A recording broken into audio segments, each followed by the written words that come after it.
Welcome to this explainer. कभी सोचा है कि अगर प्रकृति का अपना कोई मेन्यू कार्ड होता तो वो कैसा दिखता?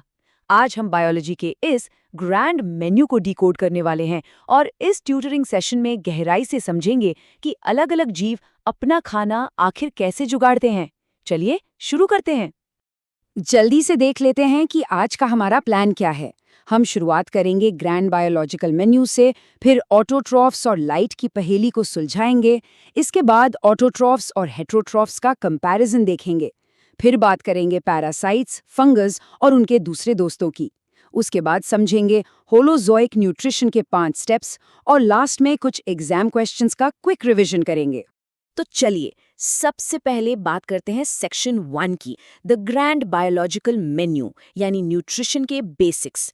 इस पूरी दुनिया को ना एक बहुत बड़े रेस्टोरेंट की तरह इमेजिन कीजिए। हर जीवित प्राणी को सर्वाइव करने के लिए खाना तो चाहिए ही। तो न्यूट्रिशन या पोषण असल में वो बायोलॉजिकल स्ट्रैटेजी है जिससे कोई भी जीव खुद को एनर्जी देता है और ग्रो करता है। आज हम देखेंगे कि इस दुनिया के शेफ कौन हैं और कस्टमर्स कौन हैं। अब आते हैं हमारे सेक्शन 2 पर, ऑटोट्रॉफ्स और लाइट पजल्स यानी हमारे नेचर के मास्टर शेफ्स। हम शुरुआत करेंगे ऑटोट्रॉफ्स से, जो प्रकृति के इंडिपेंडेंट शेफ हैं। ये फोटोसिंथेसिस के जरिए विजिबल लाइट का इस्तेमाल करके अपना खाना खुद बनाते हैं। अब मान लीजिए हम एक क्लास में हैं और एक सवाल सामने आता है कि अगर पौधे खाना पकाने के लिए रोशनी का इस्तेमाल करते हैं तो स्पेक्ट्रम का वो कौन सा रंग है जो उन्हें अपना खाना बनाने के लिए बिल्कुल पसंद नहीं है। शायद सुनकर थोड़ी हैरानी हो, लेकिन इसका जवाब है ग्रीन लाइट। जी हाँ, हरे प्रकाश में पौधे सबसे कम खाना बनाते हैं। क्यों? क्योंकि वो इस रंग को एब्जॉर्ब करने के बजाय वापस रिफ्लेक्ट कर देते हैं, और बिल्कुल इसी वजह से तो पत्तियां हमें हरी दिखाई देती हैं। मतलब खाना बनाने के लिए उनकी सबसे पहली पसंद सफेद लाइट है, फिर लाल और उसके बाद नीली। आगे बढ़ते हैं सेक्शन 3 पर, ऑटोट्रॉफ्स वर्सेस हेट्रोट्रॉफ्स यानी सर्वाइवल की 2 अलग अलग रणनीतियां। तो अब हमें शेफ्स के बारे में तो पता चल गया, लेकिन उन कस्टमर्स का क्या जिन्हें कुकिंग बिल्कुल नहीं आती? यहीं पर एक बड़ा फर्क समझना जरूरी है। ऑटोट्रॉफ्स वो हैं जो पूरी तरह से इंडिपेंडेंट हैं, अपना खाना खुद बनाते हैं, जबकि दूसरी तरफ हैं हेटेरोट्रॉफ्स जो अपने सर्वाइवल के लिए पूरी तरह से किसी और पर डिपेंड करते हैं। सेक्शन 4, पैरासाइट्स, फंगाई और हमारे दूसरे दोस्त यानी हेटेरोट्रॉफ्स के अलग अलग प्रकार। इंडिपेंडेंट हेटेरोट्रॉफ्स को थोड़ा करीब से समझते हैं। ये अपना खाना जुगाड़ने के लिए 4 बहुत ही अलग ट्रिक्स अपनाते हैं। पहले है सैप्रोफाइट्स, जैसे कि फंगस, जो सड़े गले पदार्थों से अपना हिस्सा लेते हैं, एकदम नेचर के क्लीन अप क्रू की तरह। फिर आते हैं पैरासाइट्स यानी बिना भुलाए मेहमान। तीसरे हैं सिम्बायोटिक, जो मिल बांट कर खाते हैं, और चौथे हैं होलोजोइक, जो सॉलिड खाना खाते हैं। अब जरा इस पैरासिटिक न्यूट्रिशन की चालाकी देखिए। इसमें ऐसे जीव आते हैं जैसे कि सिर में होने वाली जूं या लाइस। ये सीधा अपने होस्ट के शरीर पर या उसके अंदर घर बना लेते हैं, उनके न्यूट्रिएंट्स चुराते हैं और बदले में सिर्फ नुकसान ही पहुंचाते हैं।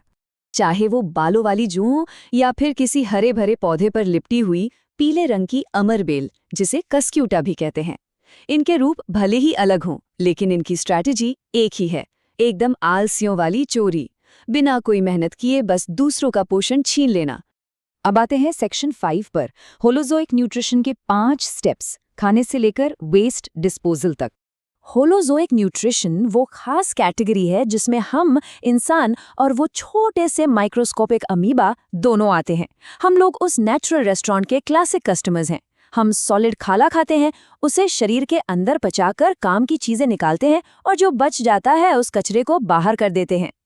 और ये पूरा प्रोसेस ना 5 स्टेप्स में होता है। सबसे पहले एक बाइट लेना यानी इंजेक्शन, फिर उसे छोटे छोटे टुकड़ों में तोड़ना जिसे डाइजेशन कहते हैं, फिर उसमें से जरूरी न्यूट्रिएंट्स को सोखना यानी अब्जॉर्प्शन, उस एनर्जी का शरीर में इस्तेमाल करना यानी एसिमिलेशन, और लास्ट में कचरा बाहर निकालना यानी इजेशन। चलिए अब आते हैं अपने आखिरी हिस्से यानी सेक्शन 6 पर, क्विक एग्जाम क्वेश्चन रिव्यू। देखते हैं आज हमने कितना कुछ सीखा है।